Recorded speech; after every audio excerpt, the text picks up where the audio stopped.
Assalamualaikum warahmatullahi wabarakatuh.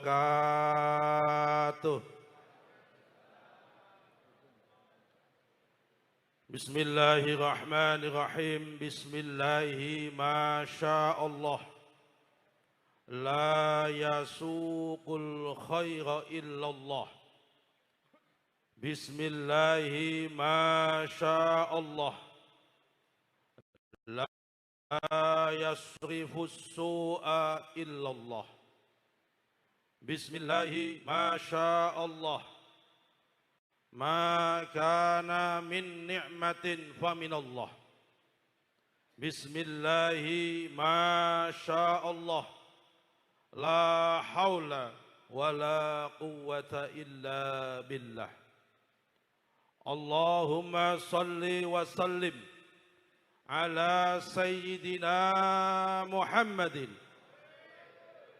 salatan taghfiru bihal qulub, salatan taghfiru bihal dhunub, wa tuslihu bihal qulub, wa tantaliku bihal usub, wa talinu bihas su'ub, wa ala alihi wa ashabihi wa man ilaihi mansub. Amma ba'du. Yang sama-sama kita hormati habainal kiram wa ulama'inal a'izza, wabil khusus sahibul hal Al-Habib Muhdar bin Muhammad bin Saleh bin Muhsin Al-Hamid. Moga-moga Allah memanjangkan umur beliau dan selalu menyinari kita dengan ilmu-ilmu beliau. Para habaib lainnya yang nggak bisa kami sebut satu persatu, ada yang hadir di sini, yang mulia Ketua Umum Rabithah Alawiyah Indonesia, Al-Habib Taufik Asgaf, ada Al-Habib Muhammad bin Husin bin Anis Al-Habsyi dari Solo, dan habaib-habaib, para kiai-kiai lain yang tidak bisa kami sebut satu persatu. Pertama-tama kami ingin menyampaikan salam dari Bapak Presiden Republik Indonesia, Bapak Haji Prabowo Subianto. Kemarin siang waktu kami sudah sampai sini, kami lagi silaturahmi ke beberapa alim ulama di Jember. Kami ditelepon disuruh balik ke Jakarta karena hari ini mau diajak rapat. Tapi setelah kami sampaikan bahwa kami harus hadir di majelis hallnya Habib Saleh bin Muhsin Al-Hamid di Tanggul ini, beliau membatalkan acara rapatnya dan kami diminta untuk hadir ke sini dan menyampaikan salam kepada hadirin semua, wabil khusus menyampaikan salam kepada para habaib dan wabil khusus kepada Habib Muhsin, Habib Muhdar bin Muhammad bin Saleh bin Muhsin Al-Hamid selaku sahibul hal ini. Hadirin sekalian yang kami hormati, hadir tengah-tengah kita ada senior kami, Bapak Profesor Dr. Agus Joko Pramono. Beliau ini Wakil Ketua Komisi Pemberantasan Korupsi atau Wakil Ketua KPK. Kami menyampaikan beberapa hal. Kami mengucapkan terima kasih atas nama pemerintah Indonesia, mengucapkan terima kasih atas hadirnya para habaib, para kiai yang telah silaturahmi dan berkumpul di sini. Saya yakin seyakin-yakinnya bangsa Indonesia akan senantiasa makmur, akan senantiasa aman, dan akan senantiasa maslahat selama di dalam bumi Indonesia ini dihuni oleh para alim ulama dan para habaib yang soleh-soleh. Apalagi para habaib-habaib keturunan Rasulullah Sallallahu Alaihi Wasallam ini benar-benar ada di bumi Indonesia dan menjaga tanah air Indonesia ini. Ahlul Baitil Mustafa Tuhri hum amanul ardi faddakhiri. Di dalam Al-Quran setidaknya ada 3 istilah dan 3 kata untuk menerangkan orang yang berilmu dan berkeilmuan yang layak kita hormati. Dan saya yakin, seyakin-yakinnya, berdasarkan tadi manakib yang dibahasakan oleh Al-Habib Muhdar, saya yakin, seyakin-yakinnya Habib Soleh Tanggul masuk kategori 3 dalam konsep Al-Quran mengenai orang yang berilmu dan mempunyai keilmuan. Yang pertama dalam Al-Quran, orang yang mempunyai ilmu disebut ulama. Ulama di dalam Al-Quran disebut 2 kali. Yang pertama adalah kata ulama'u Bani Israel. Yang kedua adalah innama yakhshallaha min ibadihil ulama. Rupa-rupanya di kalangan umat Islam Indonesia, ayat yang paling populer tentang ulama adalah innama yakhshallaha min ibadihil ulama. Kalau kita lihat unsur-unsur di dalam ayat ini, setidaknya ada 3 ciri-ciri ulama yang saya yakin 3-tiganya ada di dalam diri Habib Soleh Tanggul. Yang pertama adalah ciri-ciri ulama harus alimun, orang yang betul-betul paham dalam ilmu agama. Saya yakin Habib Soleh alim, karena ulama terbuat dari kata alimun. Alim saja nggak cukup, harus alim banget. Saya yakin Habib Soleh adalah orang yang sangat alim banget. Nomor 2, alim saja nggak cukup, belum cukup disebut ulama. Yang nomor 2 adalah harus yakhshallah. Orang itu harus takut sama Allah. Salah satu orang alim yang takut sama Allah, ciri-cirinya adalah antara omongan dengan hatinya dan dengan kelakuannya sama. Antara fatwanya dengan hatinya, dengan kata-katanya, dengan tindakannya sama. Kalau ada orang alim, antara fatwanya dengan hatinya beda, antara hatinya dengan tindakannya beda, belum bisa disebut orang ulama, tapi disebut dengan pakar. Dia ahli tapi tidak yakhshallah. Dia alim tapi tidak yakhshallah. Saya yakin Habib Soleh masuk kategori yang yakhshallah berdasarkan dengan manakib tadi yang disampaikan.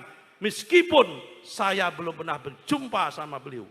Karena ini haul yang ke-50, usia saya baru 51 tahun. Sehingga ketika 1 tahun lahir beliau sudah wafat. Kami belum berjumpa, tapi dari manakibnya beliau, saya yakin beliau yakhshallah. Yang nomor 3, ibadih. Innama yakhshallah min ibadihil ulama. Unsur ketiga adalah ibadih. Ibadih ini apa? Orang yang alim yakhshallah, dia mendedikasikan, mewakafkan dirinya, waktunya, tenaganya, pikirannya, hartanya untuk kepentingan hamba-hamba Allah, untuk kepentingan orang lain. Habib Soleh waktunya digunakan untuk umat. Habib Soleh ilmunya diberikan untuk umat. Habib Soleh semuanya digunakan untuk umat. Tidak pernah lagi berpikir tentang dirinya, tidak lagi berpikir tentang keluarganya. Semuanya diberikan untuk umat. Itu ciri-ciri daripada ulama. Saya yakin Habib Soleh bin Muhsin Tanggul kategori ulama dalam ayat Al-Quran. Innama yakhshallaha min ibadihil ulama. Istilah kedua tentang orang berilmu dan keilmuan yang saya yakin ada dalam diri Habib Soleh adalah Rabbaniyun. Ada yang juga dalam Al-Quran Ribbaniyun. Ada juga dalam Al-Quran Rubbaniyun. Rabbaniyun 2 kali dalam Al-Quran disebut. Ribbaniyun 1 kali. Rubbaniyun 2 kali. Sehingga 5 kali kata-kata Rabbaniyun maupun Rubbaniyun maupun Rubbaniyun.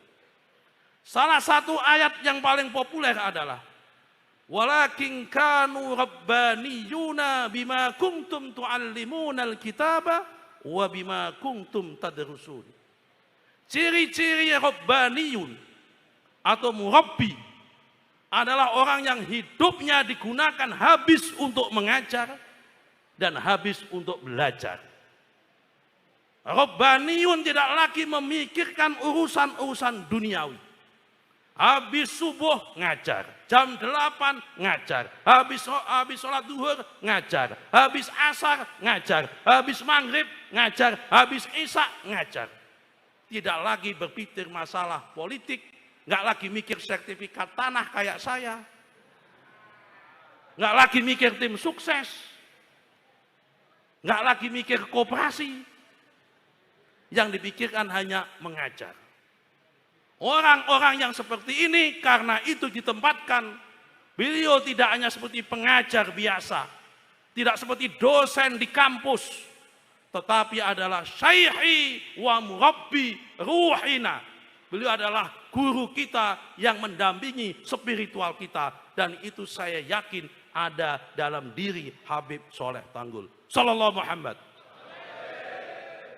Yang terakhir, orang yang berilmu dan mempunyai keilmuan, dan saya yakin ini juga ada dalam Habib Soleh Tanggul, adalah ahlu zikr. Hanya sekali disebut dalam Al-Quran. Redaksinya adalah fas'alu ahla zikri in kuntum la ta'lamun. Kadang-kadang saya berpikir, kenapa dulu redaksinya kok fas'alu ahla zikri in kuntum la ta'lamun? Kenapa kok tidak redaksinya fas'alu ahlal ilmi in kuntum la ta'lamun? Kenapa? Ketika kita tidak tahu sesuatu, kita diminta untuk tanya kepada orang yang ahli zikir. Orang yang hidupnya dihabiskan untuk zikir dan ingat sama Allah. Bukan sekedar ahli ilmi. Berarti kalau ahli zikir adalah betul-betul basyirah dari Allah Subhanahu wa ta'ala. Tapi kalau ahli ilmi kadang-kadang ada unsur kesombongan, ada unsur kejumawaan, ada unsur ingin dipuji oleh manusia. Tapi kalau ahli zikir betul-betul datang dari Allah Subhanahu wa ta'ala. Saya yakin, seyakin-yakinnya, meskipun saya belum pernah salaman, saya belum pernah jumpa, saya belum pernah ketemu langsung, saya belum pernah mendengarkan suara langsung dari Habib Soleh bin Muhsin Tanggul. Kami hanya mendengarkan cerita dari guru kami, hanya mendengarkan cerita dari manakib-manakib yang dibacakan. Kami seyakin-yakinnya Habib Soleh Tanggul bagian orang dari yang ahli zikir, yang orang itu selalu didatangi dan ditanya oleh umat ketika umat dalam kondisi kebingungan dan kondisi tidak tahu apa yang harus dilakukan, lebih-lebih di era-era saat ini. Semoga alim ulama, rabbaniyun dan ahli zikir di bumi Indonesia ini senantiasa tumbuh subur, dan kita senantiasa dibimbing oleh orang-orang yang model seperti ini. Semoga lewat haul yang ke-50 ini, bangsa Indonesia diselamatkan oleh Allah Subhanahu wa ta'ala dari krisis. Perang boleh terjadi di Timur Tengah, perang boleh terjadi di mana-mana, tapi kita berdoa bijahi wali-wali yang ada di bumi Indonesia, bijahi Rasulullah dan wali-wali yang ada di bumi Indonesia. Semoga dampak ekonomi akan perang yang di mana-mana itu tidak melebar dan tidak berdampak ke Indonesia. Terima kasih. Rabbi farfa'na bi barakatihim wahdinal husna bi hurmatihim wa amitna bi tariqatihim wa mu'afatan minal fitani wal afu minkum. Wassalamualaikum warahmatullahi wabarakatuh.